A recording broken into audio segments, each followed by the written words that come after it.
반갑습니다. 자, 오늘은 투자자산 운용사 17강을 하겠는데요. 해외 정권 투자 운용 및 전략, 투자 전략.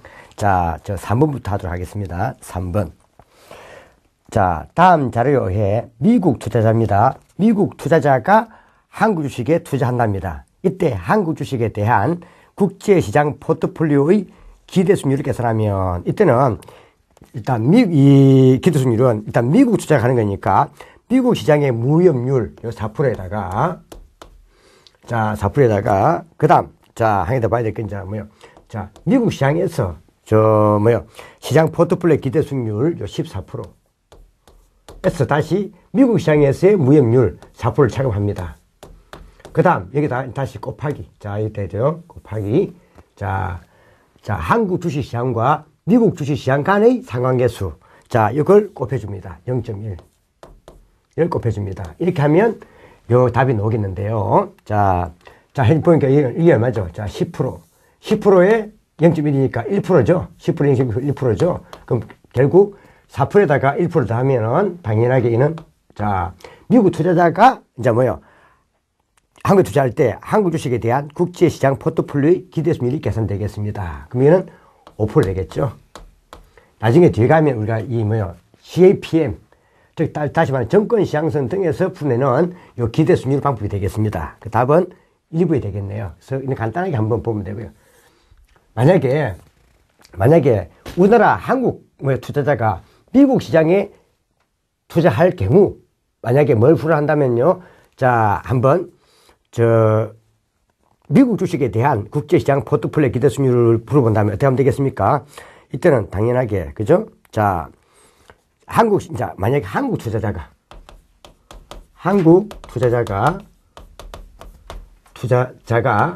만약에 미국 주식에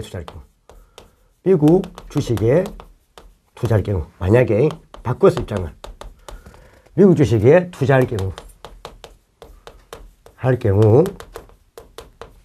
만약에 미국 주식에 대한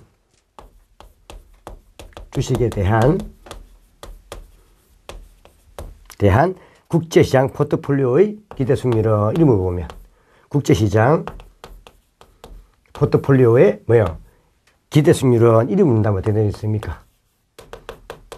이때는 일단 이거는 한국 투자자니까 한국에서 인식되는 걸 해야 되죠. 그럼 한국 시장의 무위험률은 6%죠. 6%에다가 그 다음에 그 플러스 한국 시장에서의 시장 포트폴리오가 18%죠. 18%에서 6%를 차감합니다. 6%를 차감하고 무위험률 차감. 여기다 다시 이제 앞에 한국 주식과 미국 시장 간의 상관계수 0.1을 곱합니다. 이렇게 해서 푼다 이 말이죠. 푼다 이 말입니다. 그러면 이게 얼마가 되죠? 12%에다가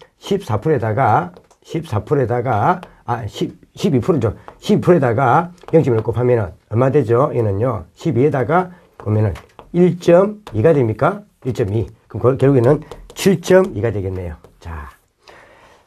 7.2. 그럼 답은 만약에 혹시 이렇게 물었다면 답은 2항이 되겠죠. 그래서 일단 미국 투자자가 한국에 할 때는 일단 여기까지는 다 뭘 한다고요? 미국을 기준해야 됩니다.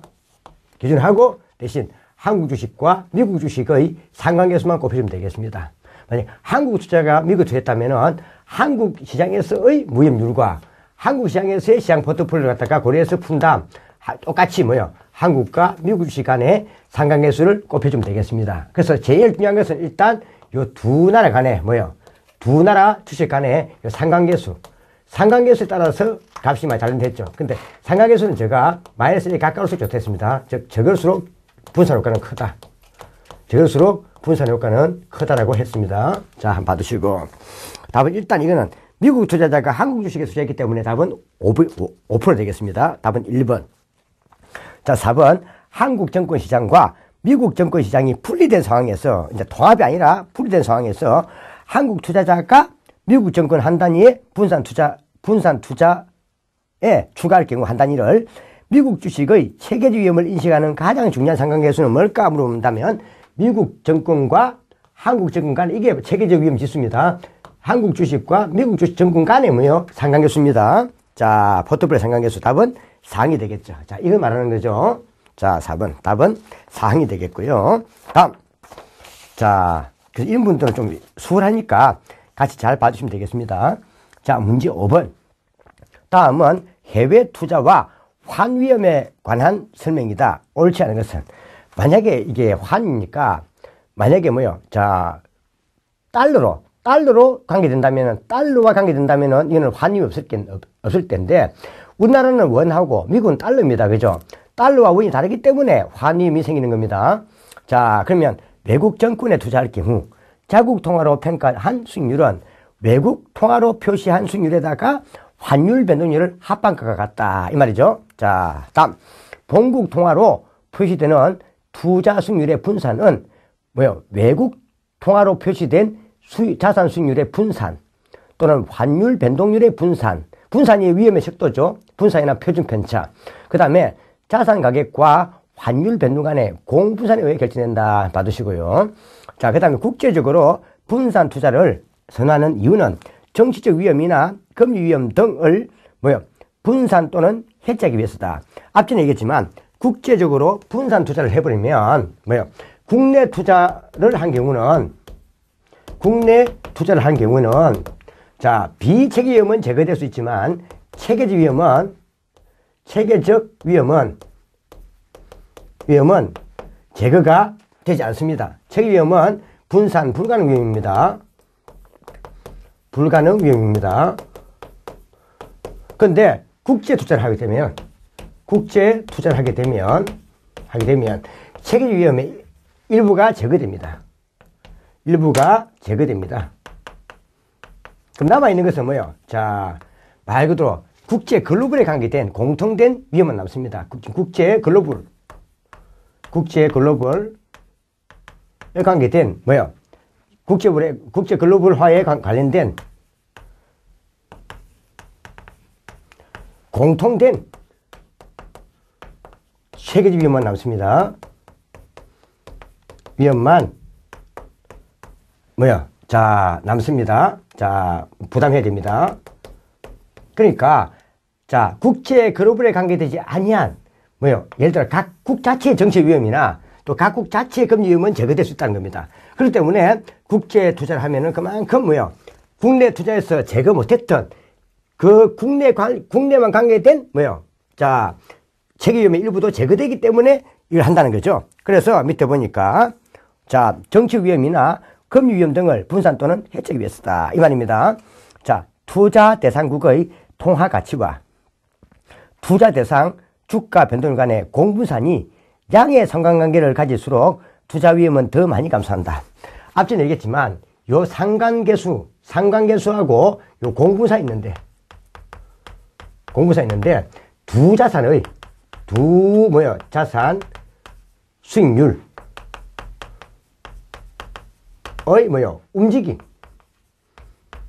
움직임. 요걸 설명하는 것이 바로 공부사입니다.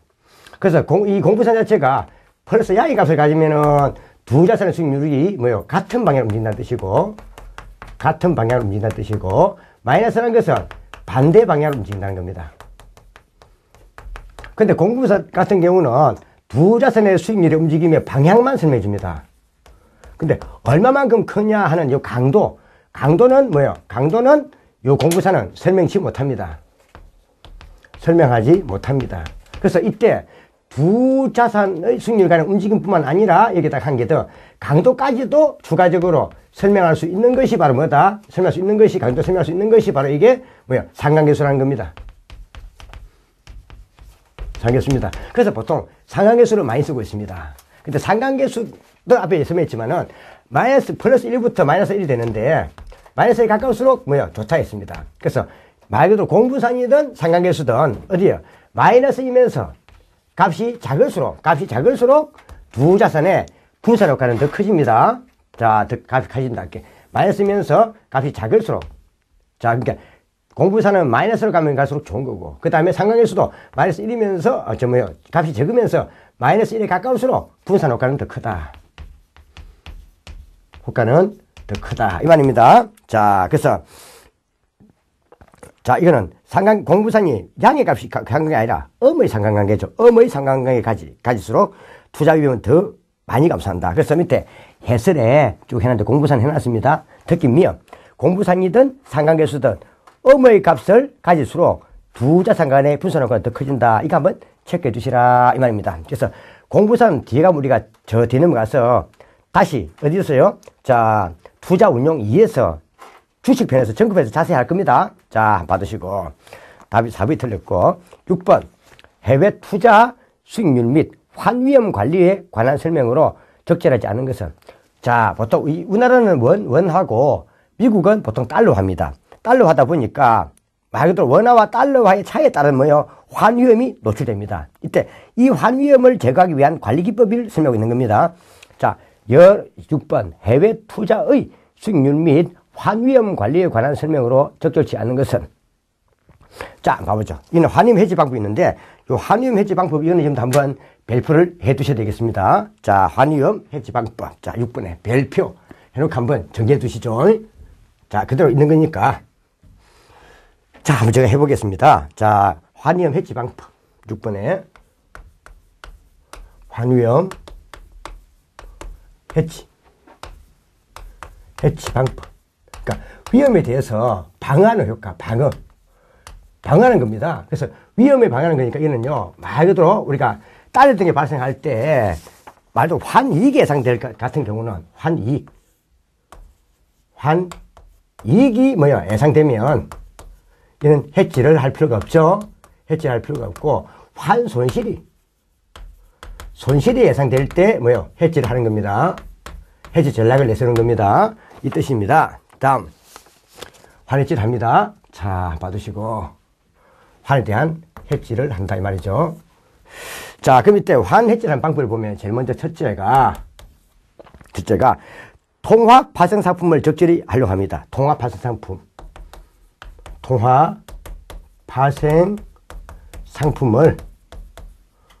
상품을 뭐요? 자, 활용하는 겁니다.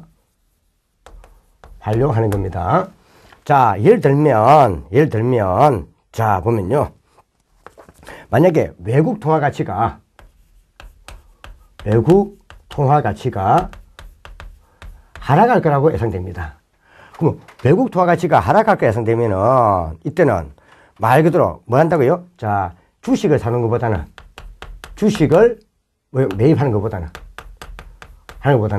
자, 주가 어떤 건요?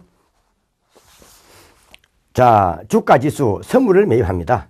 주가 지수 선물을 매입을 하는 겁니다. 매입을 해두는 겁니다. 자, 이때 이거는 선물은 말 그대로 미래의 특정 시점에 뭐요? 이러한 주식 등을 살 수 있는 권리를 미리 지금 현재 뭐요? 말 그대로 계약을 해놓는 겁니다. 나중에 대금은 뒤에 주어지는 겁니다. 그러니까 매입이니까 일단 이때 매입할 때 증거금은 줍니다. 증거금은 줘야 되기 때문에 증거금은 환위험에 노출됩니다. 되는데 자, 이 증거금 외에 나머지는 나중에 미래 일정 시점에 뭐요? 주식을 받으면서 그대로 돈 줘야 되는 겁니다. 미래 일정 시점에 주기 때문에 나머지는 그대로 뭐요? 원화로 보유합니다. 원화로 보유되기 때문에 원화로 보유되는 이 자체는 말 그대로 뭐가 되겠습니까? 환위험에 노출되지 않죠. 그래서 이런 방식을 쓸 수 있다 이 말입니다. 자, 한번 받으시고요. 다음, 그래서 주식을 매입하지 않고 이런 거. 그러니까 이때 언제 한다고? 이때는 지금 현재 특히 이런 경우는 보겠습니다. 그래서 이때 특히 외국 통화 가치가 하락할 때 이런 식으로 해놓으면 좋다 이 말입니다. 다음 내려가면 자, 달러와 통화의 움직임이 서로 다른 여러 통화의 국가에 분산 투자한다. 그러니까 달러와 환이장 달러죠. 달러와 움직임 다른 자, 이 말이 자체 뭐예요? 상관계수가 달러와 통화 간의 상관계수가 뭐예요? 낮은 그러한 뭐예요? 자, 통화의 분산 투자합니다. 그래서 이는 상관계수가 낮은 통화에 분산 투자한다. 이 말이죠. 그래서 상관계수나 공분산은 다 낮아야 되죠. 마이너스가. 자, 이 말이고요. 그 다음에 자국 통화와 연동된 환율 제도를 갖고 있는 국가에 투자할 수도 있겠다. 이 말을 그냥 봐주시고요. 그 다음에 국제 대상, 투자 대상 정권과 환율의 상관관계를 이용한 내재적을 이용한다. 이거 똑같은 이거죠. 이거, 그죠? 같은 겁니다. 자, 이 말이고요. 그 다음에 국제 투자 펀드들은 뭐요? 자, 환율 위험을 투자 요인의, 투자 위험 요인 보는 것보다는 수익의 기회로 적극 활용 경향이 있다. 이 설명 자체가 요거 의미하는 거죠. 그래서 결론은 요 두 개가 포인트인 겁니다. 요 두 개가 포인트니까 요 두 개를 좀 봐두시면 되겠죠. 자, 다음. 자, 그럼 1번. 자, 여러 국가의 6번. 자, 해외 투자의 수익률 및 환위험 관리에 관한 설명으로 적절치 않은 것은 되어 있습니다. 여러 국가에 함께 분산 투자하면, 여러 국가에 함께 분산 투자하다 보면, 서로 상계돼가지고, 환위험은 서로 상계되어, 분산 효과에 의해서 요 위험이 줄어들 효과가 있다. 자, 그럼 해치니까 이 자체는 뭡니까? 한쪽에서 본 손실을 다른 쪽에서 이득을 취함으로써 이거 방어하는 효과를 말합니다. 일명 포트폴리오입니다, 이것도.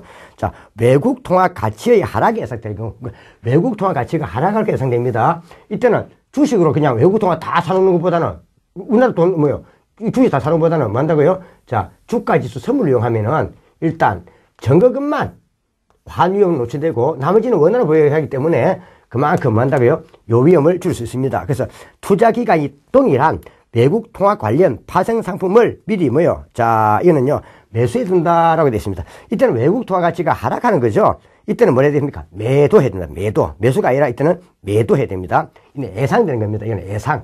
이거는 외국 통화 가치가 하락한 경우고요. 이는 외국 통화 가치가 하락할 거라 예상이 되는 겁니다. 예상입니다, 예상. 예상이 되는 겁니다. 예상될 때는 말도 주가 지수 선물, 자, 이 파생 상품을 만다고요? 자, 선물 등을 만다고 얘는 매도해야 된다, 매도. 그럼 봐보세요. 자, 외국 통화 가치가 하락을 합니다. 하락하면 선물은 팔아먹을 수 있는 거니까, 예를 들어서 지금 현재 요 금액 자체를 볼 때, 여기 지금 현재 예를 들어서 지금 현재 10,000원을 합시다. 10,000원. 그럼 이 자체가 나중에 이게 내려가겠죠. 얼마 내려가겠습니까? 자, 예를 들어서 8,000 내려간다는 겁니다. 자, 외국 통화 가치가 하락하니까. 그럼 지금 현재 내가 미리 뭡니까? 10,000원으로 매도할 수 있는 걸 해놨기 때문에 나는 10,000원에 팔 수 있죠. 그럼 나는 그만큼 8,000원으로 하락하더라도 나는 뭔가 그만큼 2,000원만큼 손실을 없앨 수 있는 겁니다. 그래서 이때는 외국 통화 가치가 하락할까 예상이 될 때는 선물이 관계된 것을 매도하는 전략을 해놓으면 나는 뒤에 내려가더라도 미리 10,000원에 팔 수 있는 권리를 팔 수 있는 계약을 해놨기 때문에 8,000원이 되던 나는 10,000원에 팔 수 있음으로써 나는 2,000원만큼 손해볼 수 있는 것을 커버할 수 있다는 거죠. 그래서 이는요, 그래서 파생 상품을 미리 매수해 두는 게 아니라 미리 매도해 두는 매도, 선물.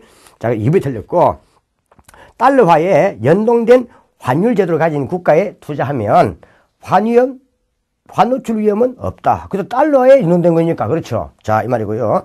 자, 자국 통화와 업의 상관관계를 갖는 달러 가치에 민감한 개별 주식을 민감하면, 자, 항상 뭐가 되면요, 상관관계나 상관계수를 설명한 게 상관계수나 공부사인데, 공부사는 마이너스 값, 즉 음의 값, 상관계수는 마이너스 1에 가까운 값, 적은 것에 투자하면 되겠습니다. 이는 공통입니다.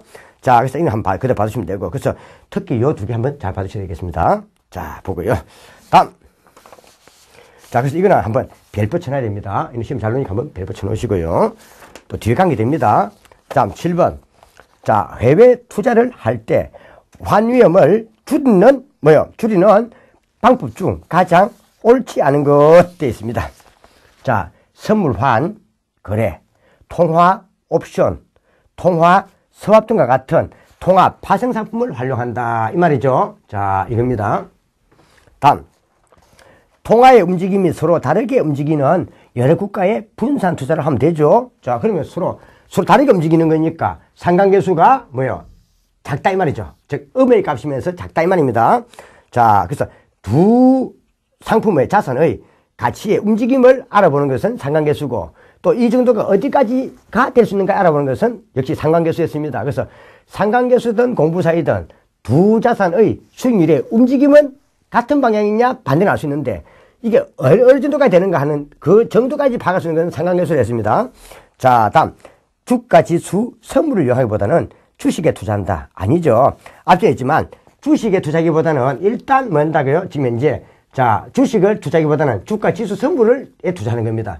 해놓으면 나중에 이때 일단 증거금만 뭡니까? 지급하면 되기 때문에 증거금만 환위험에 노출되고 나머지는 그대로 원화를 보유하기 때문에 환위험에 노출되지 않습니다. 그 답은 사망이 들죠. 이렇게 주식에 투자하기보다는 주가지수 선물을 이용하는 게 더 유리하다 이래 되겠죠. 그 다음 투자 대상 증권과 환유 간의 상관관계를 이용한 내재 가치. 상관관계가 뭐다? 음의 상관을 갖는 데다 투자하면 되겠죠. 자, 다음. 자, 8번. 국제 자본시장의 통합 및 이 글로벌 통합. 국제 자본시장 자체가 한 개를 합친다는 거죠. 통합 및 동조화. 동조화는 뭘 말하는 겁니까? 국제 간의 교육 등으로 서로 긴밀한 영향을 주고받기 때문에 서로서로 뭡니까? 비슷하게 이 정권 시장 등이 비슷하게 움직이는 경향. 이런 것이 동조화라는 겁니다. 동조화. 각 나라들이 서로 요즘은 교육을 원활히 합니다. 하다 보니까 그 각 두 나라가 뭡니까? 움직임이 서로, 정권 시장 등 움직임이 서로 비슷하게 움직이는 이런 걸 동조화. 함께 가는 경향이 있다. 이 말입니다. 이걸 동조화랍니다. 자, 다음. 그래서 국제 자본시장의 통합을 불완전하게 하는 요인에는 아무리 국제 자본시장 자체가 통합이 된다 하더라도 좀 이게 불가능하게 어렵게 하는 이유는 일단 우리나라는 원, 미국은 달러. 그죠? 이런 식으로 그만큼 통화 차이가 나타나기 때문에 환위험은 존재할 수밖에 없죠. 그 다음에 금융제도의 차이. 각 나라마다 금융제도의 차이. 그 다음에 거래 비용. 아무도 국제 간에 있어서 거래 비용이 더 크겠죠. 그 다음에 정치적인 위험. 각 나라마다 정치 여건이 다 다르죠. 이런 등이 있다. 이 말입니다. 그래서 앞전에 다 설명 한 거 또 복습하는 겁니다. 국제 자본시장이 완전 통합이 되어버린다면은 국제 분산 투자를 따른 초과 수익은 얻을 수가 없다. 앞에 얘기했습니다. 완전 통합이 되어버리면, 자, 글로벌의 하에 따라서, 시장 전체 책임 위험 자체가 같아져 버립니다. 같아지기 때문에 시장 포트폴리오의, 국제 간의 시장 포트폴리오의 수익률과 글로벌에 따른 시장 투자 위험 자체가 같기 때문에 그렇습니다. 같기 때문에 초과 수익은 얻을 수 없다. 자, 자본시장의 동조화 현상은 일시적 현상이지만 동조화 현상이 진행되면 같아져 가면은 국제 분산 투자 효과는 상대적으로 감소한다. 앞에 얘기했지만 자본시장의 이 동조화 현상은 가면 갈수록 글로벌화가 됩니다. 글로벌화가 세계 국제 글로벌화가 되기 때문에 가면 갈수록 이거는요, 일시적 현상이 아니라 구조적으로 정착되고 있습니다. 구조적으로 정착이 되는 추세다. 되고 있는 추세입니다. 요즘 보면 국제 간에 있어서 관세라든지 비관세를 철폐하자. 국제 간에 자유무역 실현하자. 이런 추세 때문에 가면 갈수록 더욱더 동조화가 돼가고 점차적으로 더 국제 간에 있어서 무역, 교육 이런 것이 점차적으로 통합화되고 가고 있습니다. 글로벌 되고 있죠. 그래서 이거는 일시적이 아니라 앞으로 계속 구조적으로 장기적이고 구조적으로 정착되고 있는 현상이다. 이봐야 됩니다. 자, 그래서 답은 사망이 틀렸고요. 자, 석유 파동이나 통화 위기 등과 같은 세계 경제 위기 상황이 발생할수록 그만큼 주시장의 동조 현상은 더욱 빠르게 진행된다. 이 말이죠. 그래서 예전에 우리가 미국이라든지 또 이라크라든지 이 석유 파동이 발생하면 이 자체가 이라크뿐 아니라 전 세계적으로 이 영향을 미칩니다. 이런 것들이 점차 통합화돼 가고 있고 동조화 현상이 되고 있는 더욱더 절실한 예가 된다. 이 말입니다. 자, 한번 하시고. 자, 이런 것들은 쉬우니까 갖다 놓으면 맞춰야 되겠죠. 그래서 우리 쉬운 이런 것들은 그대로 맞춰줘야 됩니다. 자, 다음 중 해외 주식 발행에 관한 설명으로 거리가 먼 것은 해외 상장은 거래소에 따라 주식 애탁 정서, 이게 DR 상장이라죠. 예를 들어서 말 그대로 외국에서 발행한 주식이 넘어올 때 그대로 뭔다고요? 그대로 그냥 외국 발행 주식 그대로 쭉 넘어오면 그는 원주 상장이고 거래소 시장에서 한다고요? 이 거래소 자체를 통해 가지고 이게 달러 자체가 넘어오면서 우리나라 원화로 바뀌면서 이게 원화 바뀌어 가지고 그대로 교환되는 매개체로 넘어오면 이거는 한다고 이거는요. 자, 주식 애탁 정서를 하는 겁니다. 거래소를 통해 가지고 외국의 달러와 이런 채권들이 넘어오면서 거래소를 통해 가지고 자국 통화로 바뀌어 가지고 거래가 편리하게 해주는 이게 뭔다고요? 역할을 하는 게 매개체가 주식 애탁 정서라는 겁니다. DR 상장과 원주 상장을 구분할 수 있다. 원주는 외국 주식 그대로 상장되는 거고요.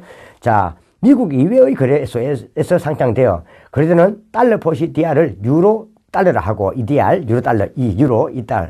그다음에 자, 그럼 만약에 자, 미국 이외의 거래소가 아니라 그 달러 채권 자체가 미국 이외가 아니라 자, 보통 뭐야? 미국이 아닌 우리나라 등이 미국 시장에서 만약에 뭐 한다고요? 이걸 상장하면 뭘 한다고 이거는요. 미국에서는 외국채라 불러요. 외국채를 하고 만약에 자, 우리나라가 만약에 뭐요? 이 달러 채권 자체를 달러 이런 정권을 만약에 어제 미국 외에 홍콩 등에서 만약에 우리가 상장한다면 이는 미국인 이외의 사람이 미국이 아닌 다른 나라에서 하는 거죠. 이래서 보통 우리는 주로 흔히 유로 달러입니다. 유로 달러 이 말입니다. 자, 그 다음에 우리나라 기업의 해외 상장의 경우 원화가 국제 통화가 아니기 때문에 거의 만다 국제 통화가 보통 달러죠. 아니 때문에 보통 DR 형태로 상장되고 거래되는 것이 일반적이다. 아니면 DR이 뭐요? 주식 애탁 증서입니다.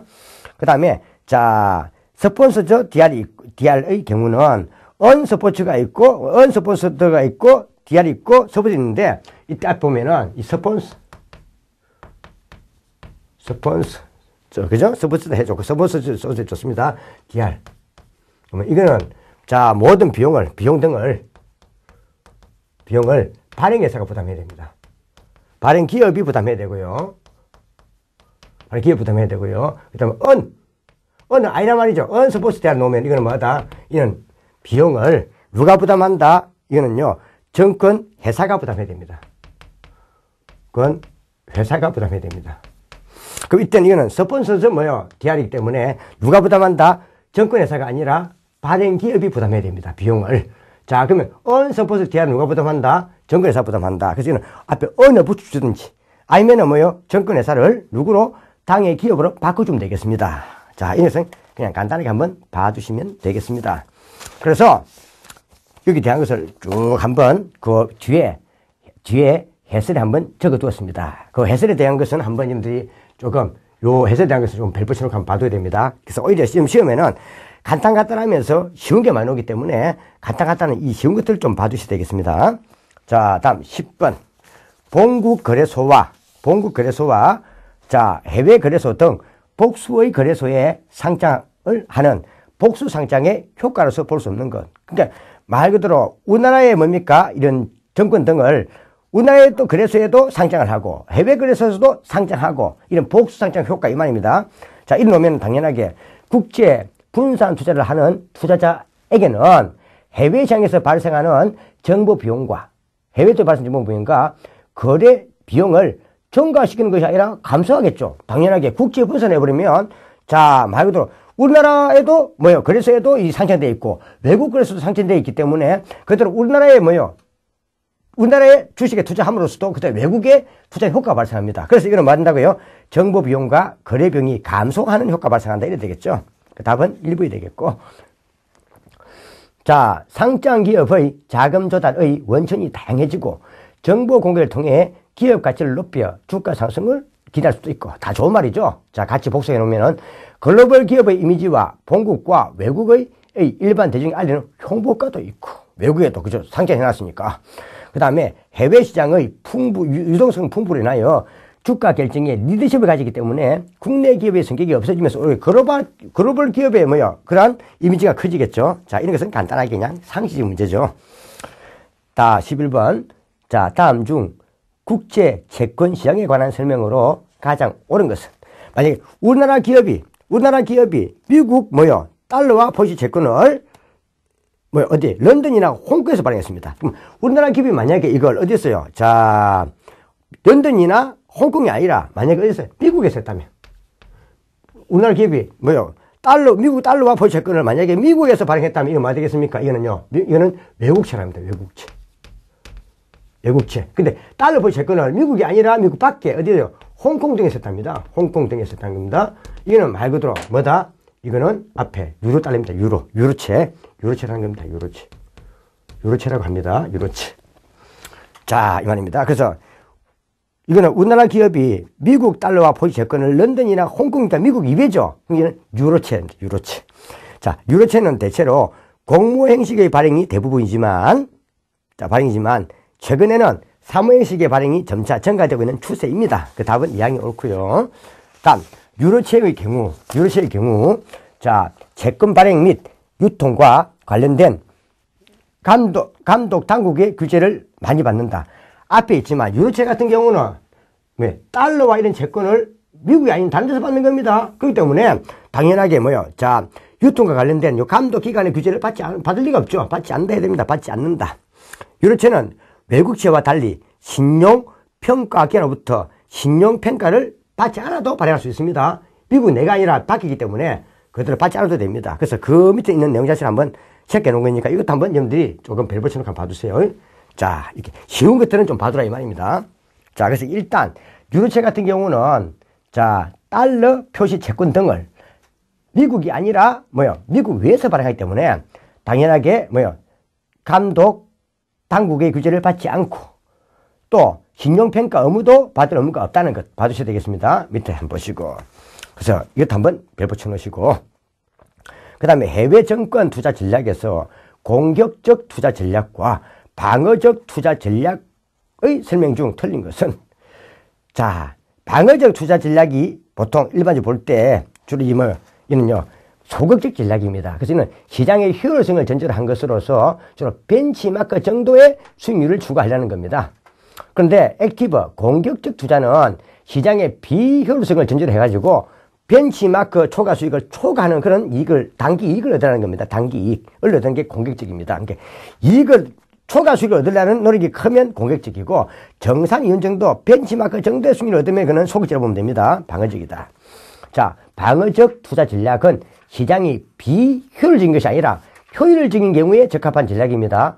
오히려 시장이 비효율적인 같은 경우는 차익을 넣을 수 있기 때문에, 오히려 공격적 전략이 더 우수하겠죠. 답은 1번이 되겠고, 방어적 투자 전략은 벤치마크, 자, 목표를 달성을 하는 소극적 투자자다. 이 보면 되고요. 그 다음, 방어적 투자 전략은 환경 등을 예측하여 보다 높은 수익을 추구하는 전략이고, 공격적이니까. 초과 수익을 얻으라는 게 쉽게 말하면 그냥 공격적으로 보면 돼요. 근데 벤치마크 정도의 그냥 수익률만 얻으려는 것은 소극적이다 보면 됩니다. 그래서 이익 추구 자체가 이익을 추구할 노력이 크면 공격적, 그렇지 않냐면 방어적 이 말입니다. 그 다음에 공격적 투자 전략은 포트폴리오 구성 시 자산 배분의 중요성을, 배분을 중요한 의사결정한다. 이나 받으시면 되고요.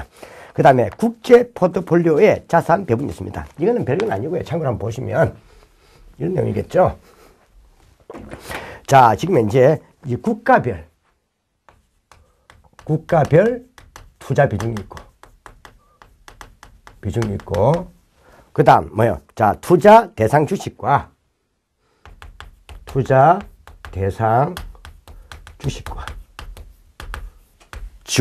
투자 비중이 있습니다.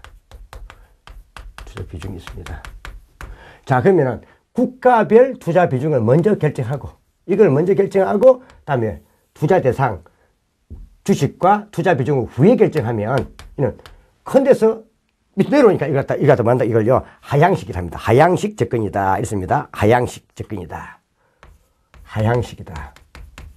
이래 보는 겁니다. 근데 하향식 같은 경우는 아직까지 각국의 경제가 분리됐다고 하는 겁니다. 그러니까 각국의 경제가 뭐 한다고요? 분리되어 있다. 는 전제에서 이루어지는 겁니다. 근데 투자 대상 주식과 투자 비중을 먼저 결정하고, 국가별 투자 비중 결정을 뒤에 하는 것. 이것은 우리가 보통 보면 위로 올라간 데서 상향식이랍니다. 이는 말 그대로, 자, 각국의 국제 글로벌화를 통해가지고 그게 통합되어 있다. 통합된 하나 본다. 이런 것은 상향식이라는 겁니다. 자, 한번 넣죠. 세계 경제의 국제 글로벌화. 이렇게 보는 겁니다. 자, 그럼 봐보죠. 자, 1번. 자, 13번. 국제 포트폴리오의 자산 배분에 관한 설명을 옳지 않은 것은, 하향식 접근 방법은 국가 분석 및, 자, 거시경제 분석을 가장 유시하는 분석입니다. 국가부터 먼저 분석하면 크게. 그 다음에 하향식 접근 방법은 국가별 투자 비중 이런 걸 먼저 정하고, 그 다음에 이제 후에 각국에서 산업과 개별 기업에 대한 투자 비중 이런 걸 정합니다. 투자, 주식, 대선 주식을 뭘 잡을 것인가, 또 투자 주식에 대해서 얼마큼 투자를 할 것인가 정하는 겁니다. 상향식 접근 방법은, 자, 세계 경제를 완전히 통합되지 않고, 서로 분리된 각국 경제 개를 본다. 이거는 상향식이 아니라 이는 하향식이죠. 각국 경제가 분리되어 있다 하는 이거는 뭐예요? 하향식입니다. 오히려 뭐예요? 세계 경제가 거의 통합되어 있다 보는 이 계제는 뭐다? 이게 상향식입니다. 그래서 이거는 답이 뭐예요? 사망이 틀렸네요. 자, 상향식 접근 방법에서는 기업과 산업 분석을 통해서 투자 대상 주식하고 투자 비중 이걸 먼저 정하고 이제 그다음에 뭐예요? 그 결과 전체 포트폴리오에서 각 국가의 투자 비중을 구하는 겁니다. 자, 이거 한번 봐주죠. 이는 크게 먼저 거시적으로 국가부터 먼저 보고 안 내려온다 해서 하향. 그 다음에 투자 대상 주식하고 투자 비중을 먼저 보고 그 다음에 위로 올라온 데서 국원 데서 상향식. 주로 세계 경제가 국제 글로벌에 되어 있다. 글로벌에서 통합됐다 보는 거는 주로 상향식. 그래도 아직까지 뭡니까? 각국 경제가 다 분리돼서 다르다 하는 것은 하향식. 이렇게 보는 겁니다. 자, 한번 봐주시고. 그래서 이런 것들은 간단간단히 놓을 수 있는 것들이니까 좀 체크해주면 되겠습니다. 어렵게 쓰는 거 아닙니다. 그래서 특히 오히려 여기 나와 있는 우리 앞에 나와 있는 해외 투자, 정권 투자 운영이 쉬우니까 잘 맞춰줘야 됩니다. 우리 이런 것들은 많이 맞춰야 되겠죠. 쉬우니까 조금만 정리하면 되겠습니다. 자, 좀 쉬었다가 다시 이제 18강부터 진행하도록 하겠습니다. 자, 수고하셨습니다.